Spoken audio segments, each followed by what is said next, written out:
es Fernando Ancaya Carguay, soy el especialista en el área eléctrica. Les doy la bienvenida, muy cordial, al curso de electricidad industrial, en el cual vamos a desarrollar algunos temas relacionados a todo lo que es el proceso constructivo, mantenimiento, reconocimiento de equipos y utilización de cada uno de los accesorios que podemos ver a mi costado.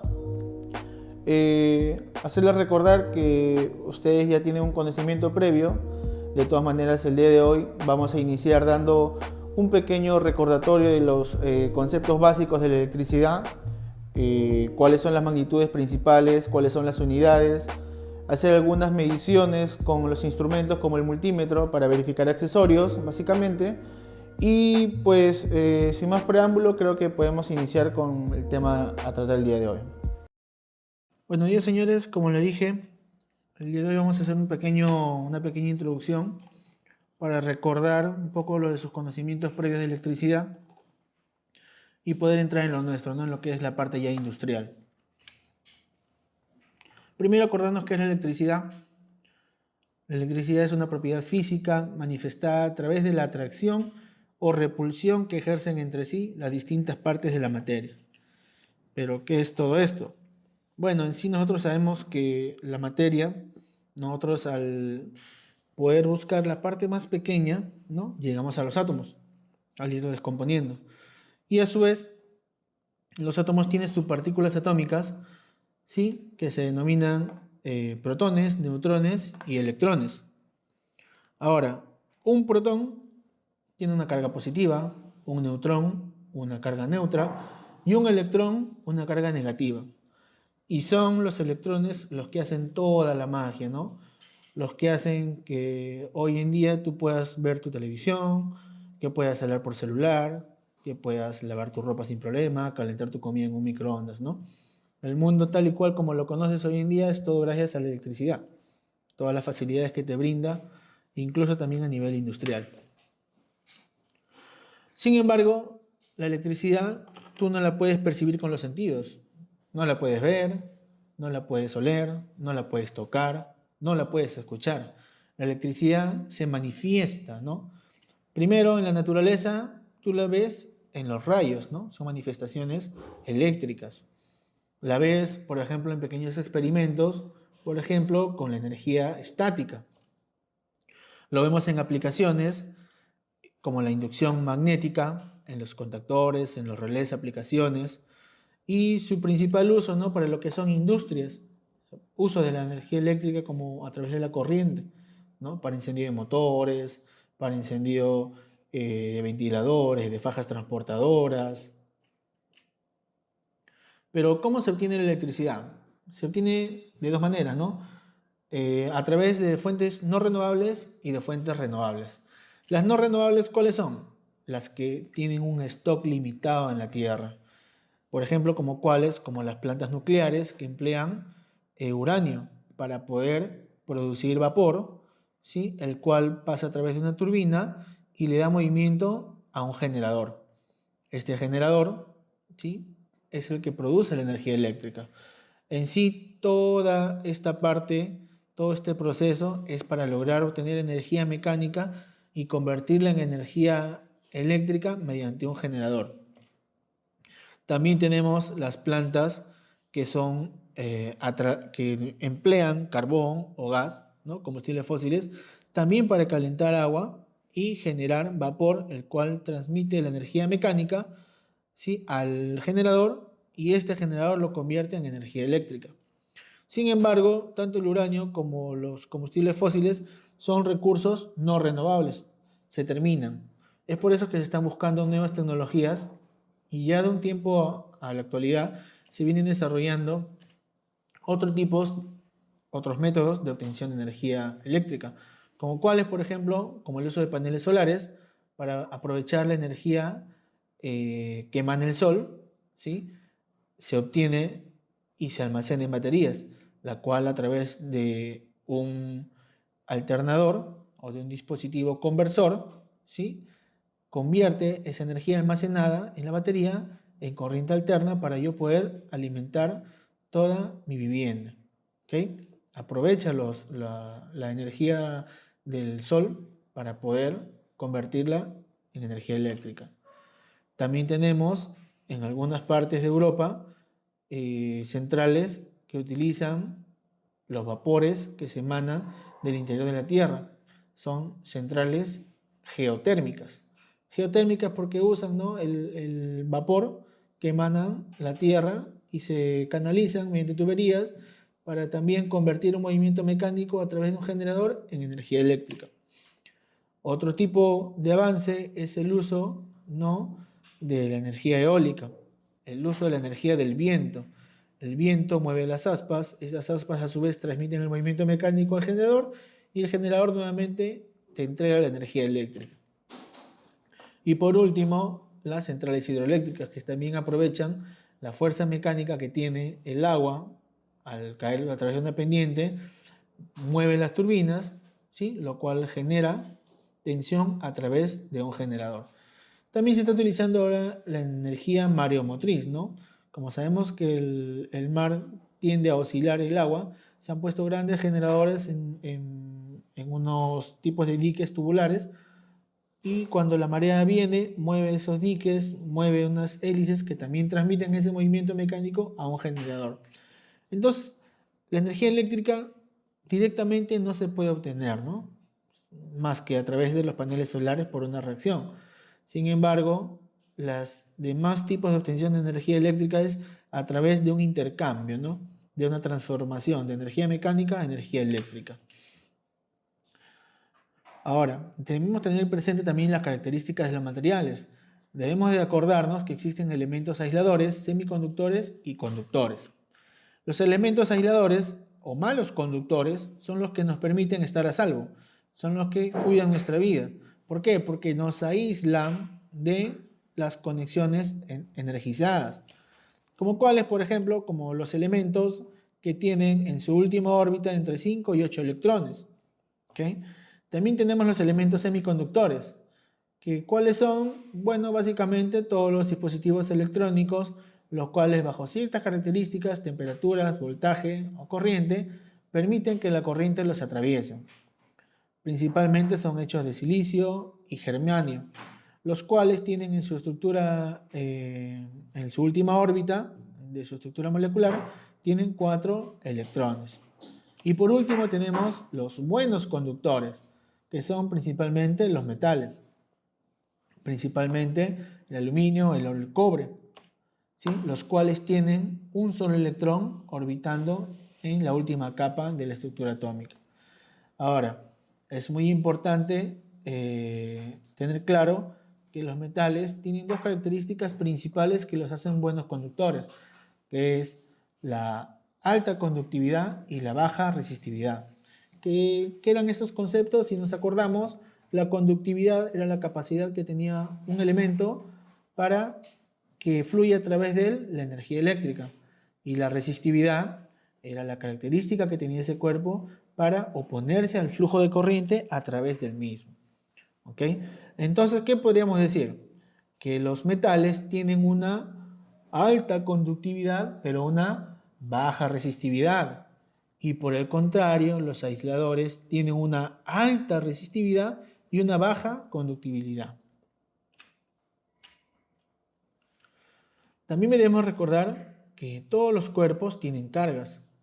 ¿Y qué sucede cuando tú juntas dos cargas de la misma polaridad? Por ejemplo, positivo, positivo, negativo con negativo, tienden a repelerse.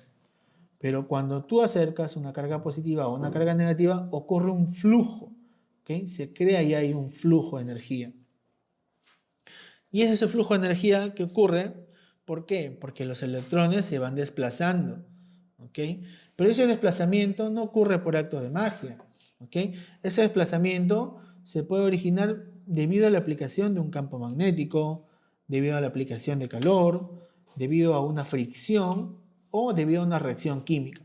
Cualquiera de estos 4 tipos de acciones externas producen que se genere un salto de entre los electrones de órbita a órbita. ¿Okay? Si te das cuenta, estos electrones van avanzando y se genera un flujo de electrones. Al generarse este flujo de electrones hay un flujo de carga. Entonces, este flujo de carga se convierte en la corriente eléctrica, ¿no? O el flujo de corriente. Entonces empezamos a hablar y a recordar acerca de las magnitudes eléctricas. Si nos acordamos y traemos a cotación con esta pequeña ilustración, tenemos las tres principales magnitudes, que son el voltaje, la resistencia y el amperaje. Pero ¿qué es cada uno de ellos? Solamente para acordarnos, teníamos que el voltaje o tensión, ¿sí?, se designa con la letra V y se mide en voltios. Pero no es otra cosa más que la energía que se necesita para poder desplazar los electrones a través de un conductor. Voltaje o diferencia de tensión. También tenemos la corriente, que no es otra cosa más que el flujo de electrones a través de un conductor y se designa por la letra I y se mide en amperios.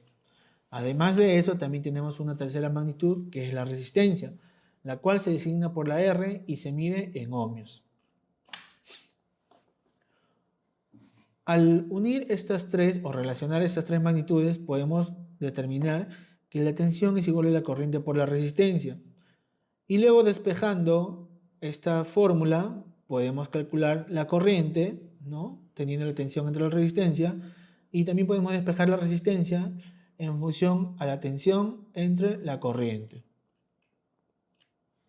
Debemos de tener en cuenta también que existen dos tipos de voltaje. El voltaje alterna con la onda y el voltaje en continua que tiene polaridad. ¿Okay? En alterna, que su símbolo es la onda, y en continua, que su símbolo es una recta horizontal. ¿Cuál es la diferencia entre la corriente alterna y la corriente continua? Pues la corriente alterna tiene la característica o la particularidad de oscilar en el tiempo, ¿no? En un momento es positivo y otro momento es negativo. Sin embargo, esta oscilación la hace 60 veces en un segundo y eso se denomina frecuencia. Y es la frecuencia que nosotros tenemos en el Perú, de 60 Hz. ¿Eso qué significa? Que este electrón está oscilando 60 veces en un segundo. Esta carga está oscilando 60 veces en un segundo. ¿Okay? ¿Y dónde obtenemos esta corriente alterna? Pues en los tomacorrientes de nuestras casas, cuando vamos a enchufar nuestro hervidor, no sé, un ventilador. ¿Okay? La energía que tenemos nosotros disponible en los tomacorrientes es la energía de la corriente alterna. Sin embargo, la corriente continua, a comparación de la alterna, no oscila en el tiempo, es constante. ¿Okay? Tiene una polaridad, tiene un punto positivo y un punto negativo. No varía en el tiempo, es constante. ¿Y eso dónde lo apreciamos? En las pilas. Pues en las baterías de tu celular, recuerda que tiene un polo positivo y un polo negativo. ¿Okay? No puedes conectar al revés porque te aseguro que no funcionaría tu celular. ¿Okay? Tiene que guardar una relación. Ahora, hemos dicho que la energía eléctrica tú no la puedes oler, no la puedes ver, no la puedes tocar, ni mucho menos la vas a poder sentir. ¿Okay? Pero sí podemos detectar su presencia empleando instrumentos de medición. En este caso tenemos acá multímetros y un analizador. ¿Okay?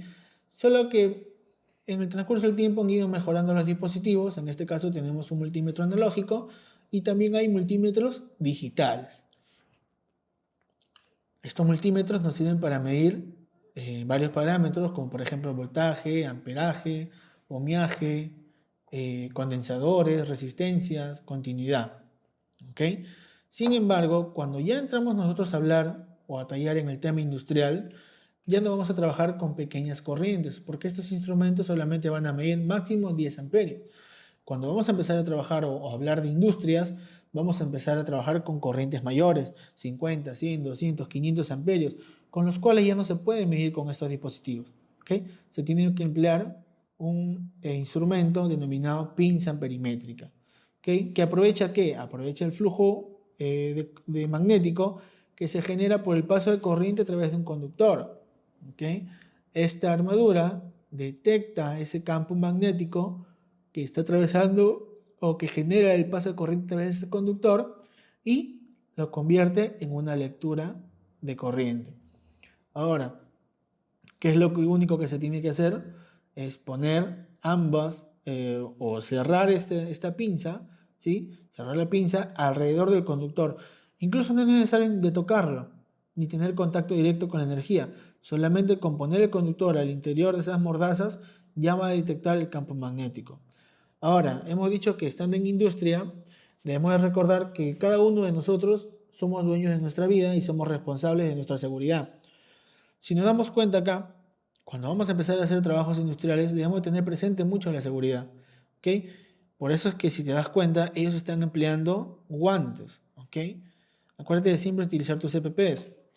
A diferencia de este señor, ¿no? Yo no podría decir que es un técnico. Jamás pensaría que un técnico, una persona capacitada, va a trabajar de esta manera. Si estás midiendo corriente, se supone que acá hay un flujo de energía, ¿no? Hay un flujo de energía. Entonces, al haber un flujo de energía, yo no puedo estar expuesto a eso. Este señor está trabajando sin guantes y encima tiene objetos metálicos en la mano, ¿ok? Esta es una de las primeras reglas que tú debes de tener cuenta. Si tú vas a trabajar con energía, ¿ok? Siempre protégete, usa tus guantes y retírate todo lo metálico. ¿Por qué? Porque como hemos dicho, en las industrias ya en el día están tratando de disminuir los costos, ¿ok? Los costos operativos. ¿Y cómo disminuyen los costos operativos? Si tienen un montón de máquinas y estas máquinas consumen un montón de energía, un montón de corriente. Pues tú sabes que por conocimientos, ¿no? Ya que tú has ido adquiriendo, sabes que hay una relación inversa entre la corriente y el voltaje, ¿ok? Entonces, de alguna manera, para ahorrar el consumo de energía, ¿ok? Disminuir costos en los materiales, en los conductores, por ejemplo, ¿ok? ¿Qué hacen? Buscan que las tensiones de trabajo de los motores cada vez sean mayores para que el consumo de corriente sea menor. Entonces, buscan que los motores ya no trabajen solamente a 220 o 380, sino que estén trabajando ya con 1000 voltios, 3000 voltios. ¿Ok? Entonces, estás expuestos a otros niveles de riesgo. ¿Ok? Por ejemplo, en esta tabla podemos visualizar que se denomina baja tensión las tensiones o los voltajes que están inferiores o que son inferiores a los 1000 voltios. Media tensión de 1000 a 35.000 voltios. Alta tensión de 35 a 230.000 voltios y muy alta tensión de 230.000 voltios hacia adelante. ¿Ok? Ahora, cuando decimos que estamos expuestos a riesgos, es cierto. ¿Ok? Tenemos que tener presente, por ejemplo, en este cuadro de doble entrada, donde tenemos en las Y, en el eje de Y, tenemos el tiempo en milisegundos y en el eje en X, la corriente en milisegundos. Acuérdate, ¿no? ¿No les ha pasado cuando de repente has tocado tu lavadora y has sentido un pequeño cosquilleo o tocando tu microondas? ¿No? Has sentido que te ha pasado tú la corriente, has percibido la energía eléctrica, pero ha sido muy pequeña la cantidad de energía que tú has percibido. ¿Ok? Han percibido un promedio de 10 miliamperios. Y este es el umbral. ¿Qué sucede si hubiese tenido alguna falla en tus equipos? Que estuviesen a tierra o que estuviesen con algún cable pelado. La energía que hubieses percibido hubiese sido mayor. ¿Ok? Entonces, el tema del daño o el perjuicio que te puede ocasionar el contacto con la energía eléctrica depende de la cantidad de energía que te pase, de la cantidad de área que esté expuesta a esa energía y del tiempo que dure la exposición. ¿Ok? Por decir, no es lo mismo decir que yo he estado expuesto a 10 miliamperios, 20 milisegundos, que estar expuesto casi un segundo. Si yo estoy expuesto a 10 miliamperios por casi un segundo y estoy entrando a la zona de riesgo, ¿ok? A la zona ya de no retorno, en la cual empiezas a ver efectos en tu cuerpo, como la contracción muscular, como la deficiencia respiratoria, ¿ok? Y es la zona o la parte en la que normalmente se tetanizan los músculos, ¿ok? La parte en la que se cierra tu mano y ya no te puedes alejar de ese conductor. Entonces, para evitar este tipo de riesgos, siempre usa tus EPPs y además prevé, ¿no? Si puedes hacer algún tipo de trabajos, trate que sean sin energía. Ahora, adicionalmente, o si no puedes evitar trabajar sin energía, emplea tus EPPs de seguridad, tus guantes dieléctricos, tus sobreguantes, tu traje antiarco, la balaclava, tu casco, lentes, la careta y la mentonera. Ahora, todos estos CPPs no siempre son necesarios. Depende del tipo de trabajo y al riesgo al que te estás exponiendo. ¿Ok? Entonces, tú debes de tener presente qué trabajo vas a realizar, qué riesgos son los que estás tomando, ¿sí? Y a cuánta energía podrías estar expuesto. Esto más adelante lo vamos a ver en tablas, ¿ok? Pero vamos anticipando que estos son las CPPs que se deberían de emplear. Vamos a empezar a hacer un pequeño reconocimiento o acordarnos de lo que son los interruptores termomagnéticos, ¿ok? Como mencionamos, en función al número de polos, ¿sí? Al número de polos que gobierna el interruptor, podríamos decir que este es un interruptor unipolar, que este es un interruptor bipolar porque controla dos polos, o también denominado monofásico, y tenemos un interruptor tripolar que controla tres polos o tres fases. ¿Ok? Acá está un polo unipolar, dos polos bipolar y tres polos tripolar. ¿Habrá de cuatro polos? Sí, los tetrapolares que también trabajan y controlan la línea neutra. Sin embargo, estos interruptores, este tipo de o los modelos de estos interruptores han sido semi-industriales y casi domésticos. En adelante vamos a empezar a trabajar con este tipo de interruptores que ya son industriales, que tienen las mismas características de protección. Porque si recordamos, los interruptores termomagnéticos protegen al conductor contra cortocircuitos y sobrecargas. ¿Okay? Al igual que estos interruptores, solamente que por el voltaje que soportan y por la corriente también que los atraviesa o que controla, tienen algunas otras funciones de regulación, como son el tiempo de disparo, como son las curvas. ¿Ok? Y esto lo vamos a ir viendo más adelante. Cuando hablamos de curvas, hacemos hincapié en estas 5 tipos de curvas. Básicamente, ¿por qué se escoge la curva? En función a la corriente nominal.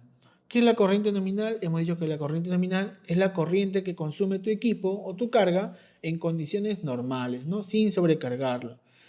Pero, ¿cómo sé cuál es la corriente nominal? Bueno, la corriente nominal aparece en la placa de datos de tu carga, sea tu lámpara, sea de un motor. ¿Ok? ¿Por qué?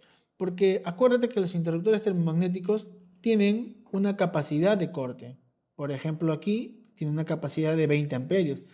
Pero cuando tú arranques un motor, lo arranques desde su posición en vacío, ¿qué va a suceder?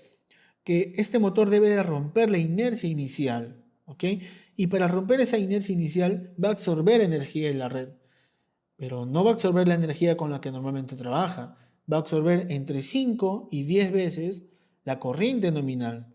Por decir, si trabaja a una corriente nominal de 10 amperios, en el arranque va a consumir en promedio unos 50 amperios, pero solamente durante 1 o 2 segundos, hasta que rompa la inercia y agarre su velocidad de trabajo normal. Y esa corriente que fue de 50 amperios descienda. ¿Ok? Entonces, estos interruptores están diseñados justamente en función a las curvas para poder no activarse respetando esas corrientes nominales. Si analizamos aquí este corte transversal de un interruptor, vemos las dos partes que realizan el trabajo de protección. Por una parte, el bimetálico, que cuando detecta que hay una sobreintensidad mayor a la capacidad que soporta ese interruptor, se deforma, ¿no? Y al deformarse hace que se active el interruptor. Y la segunda parte de protección es la parte magnética. Este dispositivo, cuando detecta que hay una fuerte subida o un fuerte incremento de corriente que lo atraviesa, genera un campo, el cual metálicamente hace que active y se desenergice el interruptor. Pero analizando esta gráfica, también podríamos decir, ¿no? Si tenemos en el eje de las Y el tiempo de disparo y en el de las X la corriente, podríamos decir que a mayor corriente, el tiempo de actuación es menor, es casi cero. Eso quiere decir que en una sobrecarga, cuando va aumentando la corriente, luego de determinado tiempo, de acuerdo a las características del interruptor, se va a desenergizar. Pero si hay un cortocircuito y se está disparando la corriente, también se va a disparar automáticamente según las características del dispositivo. Su similar, pero ahora que protege al motor, Acordémonos que el interruptor termomagnético protege los cables. Un guardamotor está diseñado exclusivamente para proteger al motor y también lo protege contra cortocircuitos y sobrecargas. ¿Okay? Físicamente lo podemos encontrar de esta manera, de botones, giratorios o de perillas. Los tres cumplen la misma función, protegen el motor contra sobrecargas o cortocircuitos. Acá está su símbolo y podemos reconocer que los símbolos que posean este cuadradito con una C invertida significa que tiene protección térmica. Y los instrumentos que tengan en su símbolo una I con el signo mayor significa que tienen una protección magnética. ¿Esto qué significa? Yo puedo determinar por el símbolo que este interruptor tiene una protección termomagnética y que el disparo de cualquiera de ellos dos va a hacer que se aperture mi circuito.